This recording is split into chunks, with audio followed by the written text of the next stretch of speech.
Hi guys! Welcome back to another video. So for today's video, ang gagawin ko ay unboxing ng mga in-order ko sa Shopee ng mga, ano bang tawag mo doon? Calligraphy.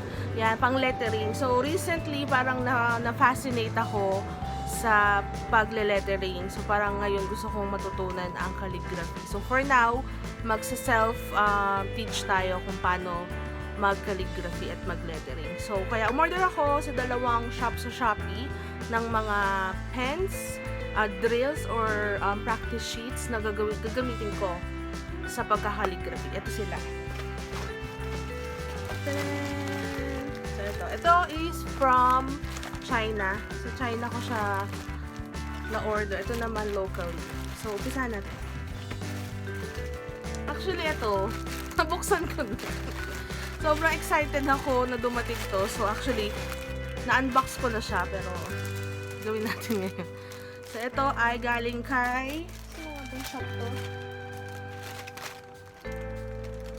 Kay Momi Thinz 0131 sa Shopee. Ililink ko yung shop ni Momi Thinz dito sa description box sa baba. Pati yung IG niya. So, ito yung nakuha ko.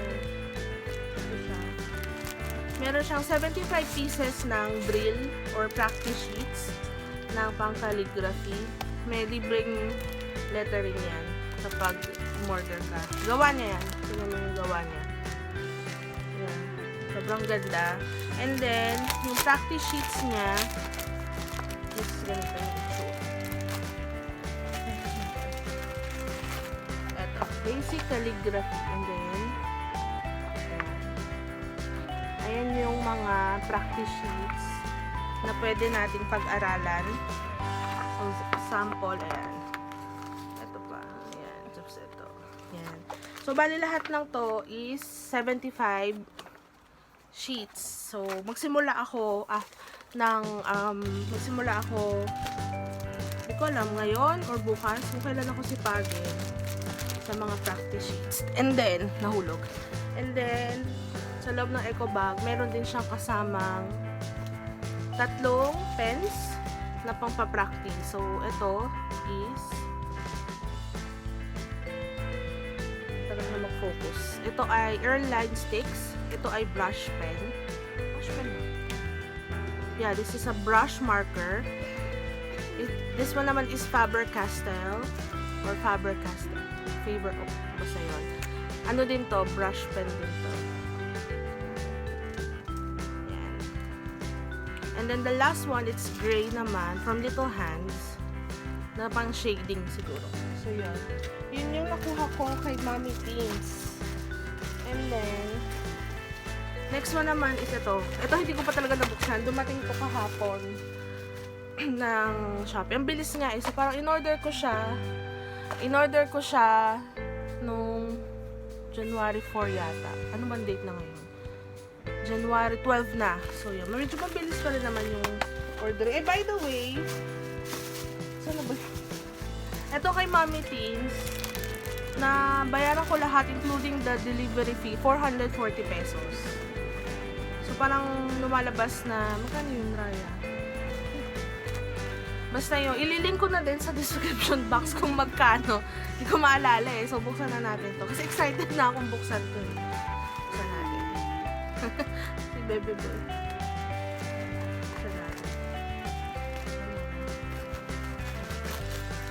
Dami. So, start tayo dito sa washi tape. Ganda. So, yun yung mga shade. Washi tapes. Ito yung pang di-design natin. Bibili ako ng journal para makagawa ako ng magjo-journal ako, bullet journal ako this year para ma-practice ko din yung calligraphy ko. And the next one naman is washi tapes pa more. Ang ganda, cute! Ayan yung mga color niya. Ang ganda ng color. Love it. Ililink ko din sa description box kung magkano sila each. Ito ay nabili ko kay hindi ko din alam yung pangalan ng shop. Hindi, kay Mohamm something. Ililink ko din sa baba, guys. Kung interested kayo, ililink ko na lang. Tapos, tadahan! Ganito karami yung binili kong pen. dami. Iba-iba siya kasi nga mag-aaral ako ng calligraphy. So, might as well. Lahatin ko na para matuto ako. So, ito is the metallic craft pen. So, silver ang color nito. Papakita ko sa inyo yung swatches nito mamaya after this. And then, this one naman is bouquet. Hindi ko mabasa kasi Chinese nga. Pero buksan natin. Ano din to? Pen marker. Wala siyang nakalagay kung ilang point, ilang millimeter yung point niya. This one naman is, ito pencil to. Mechanical pencil. So, kapag gusto ko mag-doodle or may i-drawing ako sa bullet journal ko, pencil muna para sure na. Kapag may kailangan akong i-erase ko siya. And then, ito naman is graphic Pigma pen. And ito ay number 2. Ganito siya. And then the other one, it's number 1. Pigma graphic pen. So, ito. And the next one, ito white. White naman siya. For ano din naman to? For shading. Ito, brush pen ulit. Yan. And then, brush pen din. So, Pigma. And then, lastly is yung metallic pen in gold.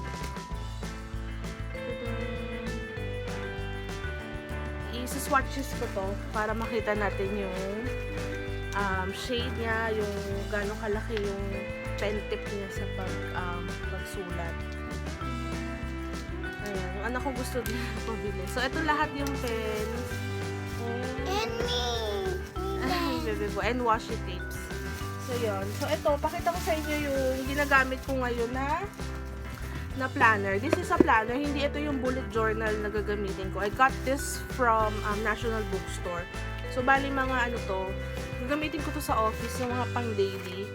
Pero, dahil nga magbo-bullet journal ako, ito pang office, yung isa gagamitin ko journal. Pang journaling, bullet journaling ko. So, yun. Yun lang siguro. Yun lang.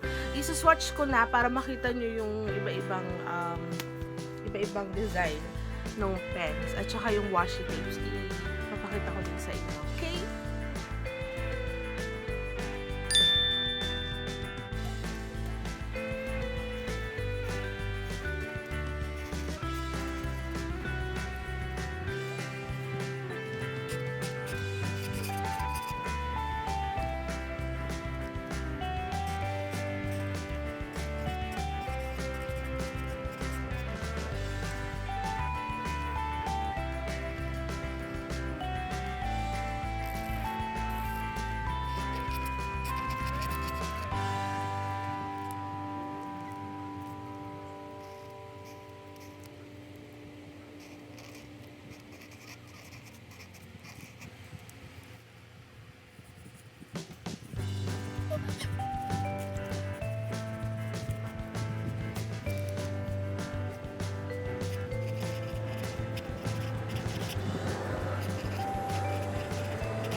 So, yun na guys. Natapos na ako sa mga swatches. Hindi ko nga alam kung sinuswatch ba yung mga pens. Pero, feeling ko naman.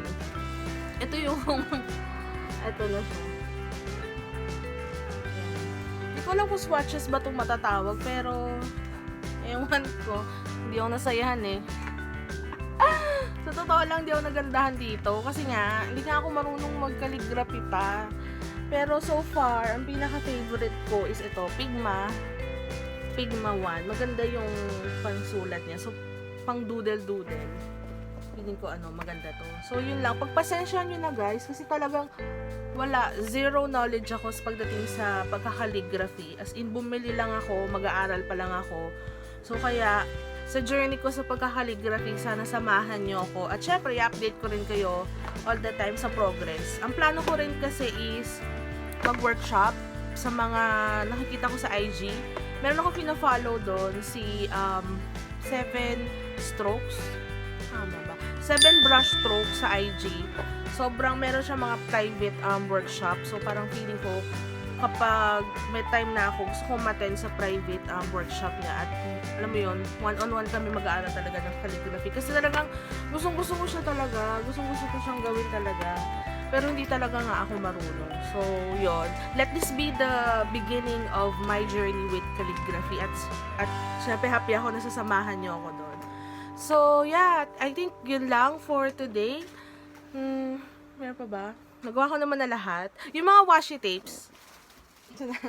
Nangihinayang ako i-swatch kasi ang gaganda. So kung isa-swatch ko lahat to, eto, nangihinayang ako. Yan, pero yan yun na. Saka ako na isa-swatch yun. So yun lang guys. Thank you so much for watching this video. Don't forget to give this video a thumbs up kung nagustuhan nyo.